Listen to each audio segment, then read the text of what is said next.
अच्छा लगता है लोगों को इंस्पायर करना। मैंने तो 9 साल पहले वर्कआउट करना शुरू किया है। अगर एक लंगोटी वाला आदमी बिना किसी अस्त्र शस्त्र के देश को आज़ाद करा सकता है तो कुछ भी हो सकता है। फेलियर से बड़ा कोई टीचर ही नहीं है। I am the success story of my failures. बहुत फिट लग रहे हैं, यू आर ग्लोइंग सर। और लाइफ में आपके रिवर्स गियर कैसे लगा पा रहे हैं? आई एम श्योर अगर आप अपना सीक्रेट हमें बताएंगे, कुछ टिप्स देंगे, तो lot of people are going to thank me later. पहले तो शुक्रिया बहुत बहुत। I am feeling very good that I have come here on this event. जहाँ तक फिटनेस का बात है, आई थिंक ऐसा सवाल पूछवाने के लिए वैसा कुछ करना पड़ता है, ताकि पहला सवाल आप यही पूछें। अपने आप को रीइन्वेंट करते रहना चाहिए, अलग बनना चाहिए। अलग कैसे नज़र आएंगे?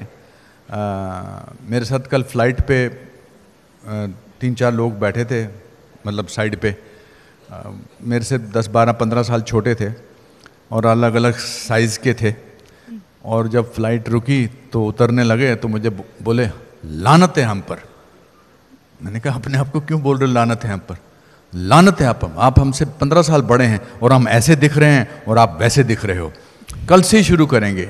तो आई थिंक इट्स अच्छा लगता है लोगों को इंस्पायर करना। मैंने तो 9 साल पहले वर्कआउट करना शुरू किया है। एज एन एक्टर रीइन्वेंट करना चाहिए, एज ए पर्सन रीइन्वेंट करना चाहिए। उसके लिए ज़्यादा मेहनत नहीं करनी पड़ती है, सिर्फ थोड़ा सा खाने पे कंट्रोल और रोज़ आधा पौना घंटा कोई ना कोई एक्सरसाइज। वैसे ज़िंदगी में अगर किसी एक फ़न में कोई माहिर हो, ऐसे लोगों की संख्या की कमी नहीं है, लेकिन जो जीवन के कई हुनर का बादशाह हो, प्रसिद्धि के ऐसे मुकाम पर होने के बावजूद ज़मीन से जुड़ा हो, मुझे लगता है भारत में ऐसी शख्सियत की पहचान अनुपम खेर के नाम से होती है। और जब हम आपको देखते हैं, आपका काम देखते हैं, तो बहुत गर्व महसूस करते हैं, क्योंकि हमें ऐसा लगता है कि एक व्यक्ति जो एक छोटे शहर से आया और माया नगरी में इतनी बड़ी ऊंचाई पर पहुंचा, तो हम भी कर सकते हैं। कोई भी कर सकता है। मैं अपने नाटक की चंद 3 लाइनें आपको सुनाता हूँ कि मैं कुछ भी हो सकता है। मेरा एक नाटक है, अकेले करता हूँ, वो मेरे जीवनी पर आधारित है, मेरे फेलियर्स पर आधारित है, ऑप्टिमिज़म पर है, आशावादिता पर। उसमें शुरू में एक 3 लाइनें हैं कि अगर एक लंगोटी वाला आदमी बिना किसी अस्त्र शस्त्र के देश को आज़ाद करा सकता है तो कुछ भी हो सकता है। एक लड़का रोज़ 10 किलोमीटर पैदल चलकर नदी पार के स्कूल जाया करता था, वही आगे जाकर भारत का प्रधानमंत्री लाल बहादुर शास्त्री बन सकता है तो कुछ भी हो सकता है। और अगर 27 बरस जेल में रहने के बावजूद नेल्सन मंडेला उसी देश का राष्ट्रपति बन सकता है तो कुछ भी हो सकता है। बिल्कुल, कुछ भी हो सकता है।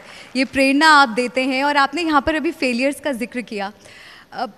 फेलियर से इंसान कैसे सीख सकता है? ये मुझे लगता है कि एक ऐसी चीज़ है जो अगर इस पर आप जीत हासिल कर लेना तो आपको ज़िंदगी की कोई रुकावट रोक नहीं सकती, कोई चैलेंज आपको हरा नहीं सकता। फेलियर्स को लेकर जो डर रहता है, उस पर फतेह कैसे हासिल? फेलियर तो सबसे बड़ा टीचर है लाइफ में।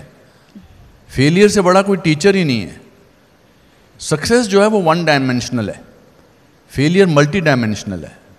मैं तो अपने जीवन को I am the success story of my failures.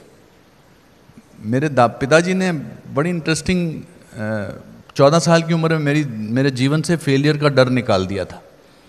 आप लोगों के साथ भी ऐसा होता है। पहले तो इसमें एक हम चीज़ करते हैं, चलिए थोड़ा सा मैं अपने यहाँ पर जितने भी महानुभाव बैठे हैं, मैंने ज़िंदगी में कभी 38% से ज़्यादा मार्क्स नहीं लिए। मतलब मेरी एजुकेशन में 38% से ज़्यादा मार्क्स आए नहीं।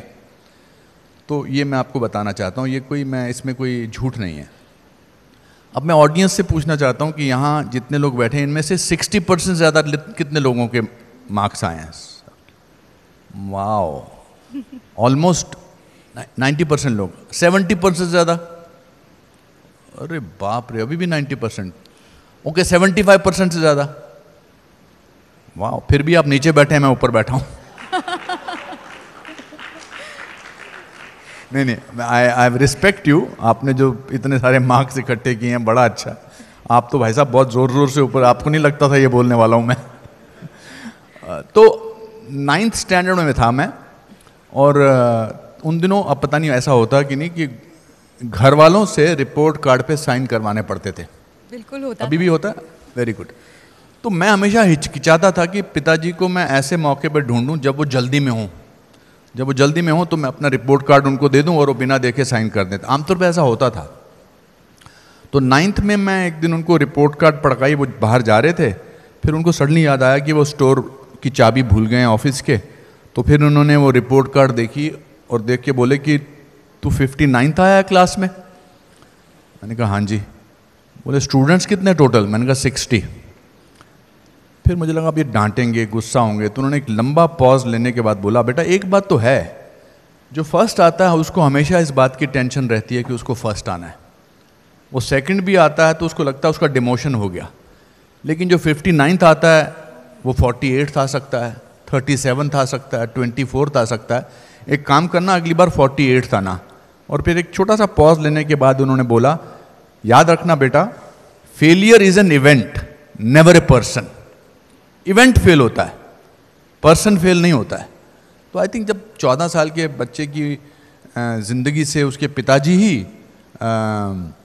ये फेलियर का डर निकाल दें। अभी आपकी डिजिटल टीम ने मुझसे पूछा कि आपका रियल हीरो कौन है, तो मैंने अपने पिताजी का नाम बताया था। बिकॉज जो सीख हमारे माँ बाप नहीं दे पाते हैं और डरा के रखते हैं, आजकल के बच्चों को फेलियर से बहुत डराया जाता है, बहुत कि ऐसा ज़िंदगी में फेलियर। और ऊपर से तो आजकल हर कदम पे आपको ऐसा महसूस कराया जाता है कि somebody is doing better than you, चाहे वो सोशल मीडिया हो, चाहे वो फैशन हो, चाहे वो लोग हों, चाहे वो चैनल हो, बार बार बताया जाता है हमारा ये हो रहा है। तो where do you find strength from? You have to find the strength from within. तो आई थिंक छोटे शहर का आने से मुझे ये फ़ायदा हुआ, संयुक्त परिवार रहने से मुझे ये फ़ायदा हुआ कि लोग फेलियर को हवा नहीं बनाते थे। I think that is the biggest strength that I have over other people. बिल्कुल, और मुझे लगता है कि आपके पिताजी का जो ये नज़रिया है उस पर हमें ज़ोरदार तालियां बजानी चाहिए, क्योंकि इट्स ऑल अबाउट पर्सपेक्टिव। वो कहते हैं ना sir, glass is either half full और हाफ एम्प्टी। आप उसे किस तरह से देखते हैं ये आप पर निर्भर करता है, और फेलियर्स को इस तरह से देखने का तरीका मुझे लगता है ये काबिल तारीफ़ है। और ऐसा ही कुछ हमने आपकी फिल्म दिलवाले दुल्हनिया ले जाएंगी में भी देखा था, जब शाहरुख खान फेल होकर आते हैं और आप कहते हैं अरे तू तो लंदन में फेल हुआ है, हम तो इंडिया में फेल हुए थे, and you actually celebrated his failure. ये एक्चुअल मेरी लाइफ का किस्सा फिल्म में डाला है। अगर आप वो फिल्म अभी दोबारा देखेंगे तो जब उस फिल्म की शूटिंग हो रही थी तो उसमें मैं कहता हूँ कि ये मेरे ताया जी हैं, ये मेरे पिताजी हैं जो इतनी बार फेल हुए, और हम लोग तो हिंदुस्तान में फेल हुए हैं, तुमने तो लंदन में फेल होकर दिखा दिया। तो मैंने यश जी से एक रिक्वेस्ट की, मैंने कहा यश जी मैं क्या ना मैं अपने ताया जी, अपने असली ताया जी, अपने असली पिताजी, अपने असली चाचा जी का नाम लिख सकता हूँ कि ये ऐसे ऐसे हैं? तो उन्होंने, मेरे को क्या फ़र्क पड़ता है। तो मैंने कहा ये पंडित द्वारकानाथ जी हैं, ये 8वीं में 7 बार फेल हुए थे, जो सच है। मेरे चाचा जी 8वीं में 7 बार फेल हुए थे, और 8वीं बार उनको कंपैशनेट ग्राउंड पे प्रमोट कर दिया गया था, क्योंकि क्लास के बाकी बच्चे उनको अंकल बुलाने लगे। ये ब्रिजनाथ जी हैं, जो जब फिल्म रिलीज़ होने लगी तो उससे 10 दिन पहले हमने फिल्म देखी, तो मैंने सडनली रियलाइज़ किया, ओ माय गॉड, मेरे ताया जी और चाचा जी तो बड़े गुस्से हो जाएंगे कि ये तूने हमारा नाम लिया। तो मैंने सबको ख़त लिखा, मैंने कहा सॉरी चाचा जी, सॉरी ताया जी, मैंने आपके बारे में ऐसा बोला है कि आप बहुत बार फेल हुए हैं, तो प्लीज़ बुरा मत मानना फिल्म देख के। तो जब फिल्म लगी तो सबकी चिट्ठियाँ आई, बोले थैंक यू, तूने हमको फेमस कर दिया। So I think it comes from the family. अच्छा, एक्टर्स बहुत अच्छे ऑब्जर्वर्स होते हैं, तो आपको अगर अपने बचपन में कुछ ऐसे लोगों से मिलना, कोई टीचर हो या कोई घर का कोई सदस्य हो जिनके कुछ एक अनोखे अंदाज को आपने कभी मिमिक करने की कोशिश की हो, या आपने किसी रोल में उसे उतारने की कोशिश की हो, ऐसा कोई? मेरी तो सारी ऑब्जर्वेशन आई मेरे टीचर से हैं, मेरे माता पिता से है। The first lesson of acting comes from people around you. मैं अपने इस प्ले में ये भी बोलता हूँ, हमारे एक टीचर थे ज्योग्राफी के, उनकी लाइफ में हमेशा ये एक्साइटमेंट रहता था कि आज पीटूंगा कैसे। हम तो उस स्कूल में गए जहाँ पिटाई बहुत होती थी, आजकल तो आप घूर के भी नहीं देख सकते स्टूडेंट्स को। तो वो अजीब से थे, बलदेव दीप था उनका नाम। तो वो जिस दिन मूड में होते थे आज पीटना है, तो उल्ट पटांग सवाल करते थे। जैसे बोलते थे इधर आ जा, यहाँ खड़ा हो जा, ये बता, और ऐसे हाथ रखते थे, ये बता भारत एशिया में है या एशिया भारत में है? तो आप बड़े आराम से उनको बोलते थे जी भारत एशिया में। कहता सोच के बता, सोच के बता कि भारत एशिया में है या एशिया भारत में है। फिर आप सोच के बताते थे, ये मेरे हिसाब से तो भारत ही एशिया। मैं कह रहा हूँ सोच के बता, फिर आपको यकीन हो जाता था कि भारत एशिया में कैसे हो सकता है सर, एशिया ही भारत में है। फिर आप मुर्गा बनते थे, आपके वो पीछे 4-5 डंडे मारते थे। तो हमारे ये सब यहीं से एक्टिंग की क्लासेस शुरू हुई थी। मेरे पिताजी की भी अपनी अपनी आदतें थी। मैं अपने एक्टिंग स्कूल में एक्टर प्रिपेयर में सबसे पहले स्टूडेंट्स को यही बोलता हूँ कि observe your teachers and observe your family members, they are the best material for learning acting. बिल्कुल, और लर्निंग की आपने बात करी तो बहुत से यंगस्टर्स, नए कलाकार आपको देखकर बहुत कुछ सीखते हैं, लेकिन आपके बारे में एक बात है that you don't like to be called veteran, या आप लाइफ टाइम अचीवमेंट अवार्ड्स लेना पसंद नहीं करते। क्या आपको लगता है कि अभी आपको और सीखना है और बहुत कुछ अचीव करना है? अभी तो शुरुआत हुई है, कैसी बातें कर रही हैं आप। अभी ये वेटरन एक्टर आए हैं, देखिए बैठे हुए दाढ़ी में। मैं तो यंगस्टर हूँ इनके सामने, सीरियसली इनसे कितना सीखता हूँ मैं। नहीं, I am not trying to be patronizing.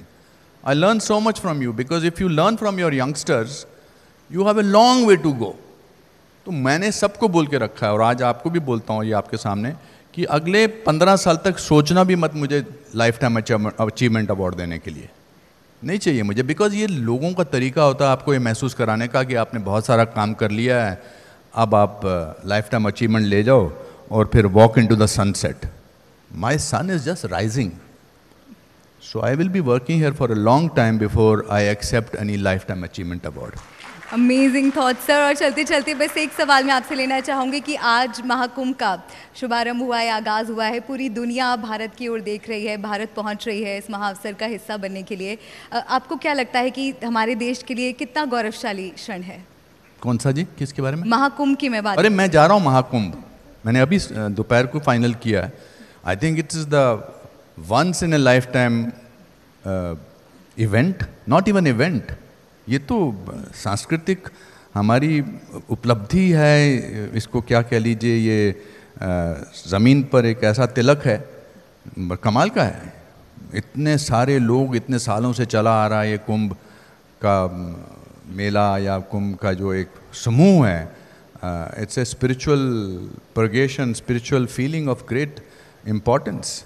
I think ये पर्व जो है जितनी शान से मनाया जाए उतना कम है। ये पर्व सिर्फ रिलीजियस लेवल का नहीं है, ये पर्व टुगेदरनेस का है, ये पर्व आत्मीयता का है, ये पर्व शांति का, ये पर्व कैसे जुड़े रहने का है, ये पर्व डिसिप्लिन का है।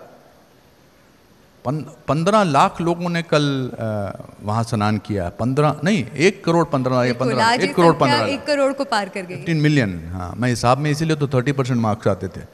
सो I think it's something as Indians we should be very very proud. भारतीयता का ये एक बहुत बड़ा तिलक है, जैसा कि मैंने आपसे कहा। Anupam Kher everyone, thank you so much sir for this wonderful session. और अब मैं मंच पर जी मीडिया की CEO करण अभिषेक सिंह जी को बुलाना चाहूँगी और साथ ही जोगेश भूटानी जी को। प्लीज़ आप मंच पर आएँ और हमारे मेहमान अनुपम खेर जी को सम्मानित करें। It was wonderful talking to you Anupam sir, lead and inspiration for all of us. जोरदार तालियां हो जाए अनुपम खेर जी के लिए।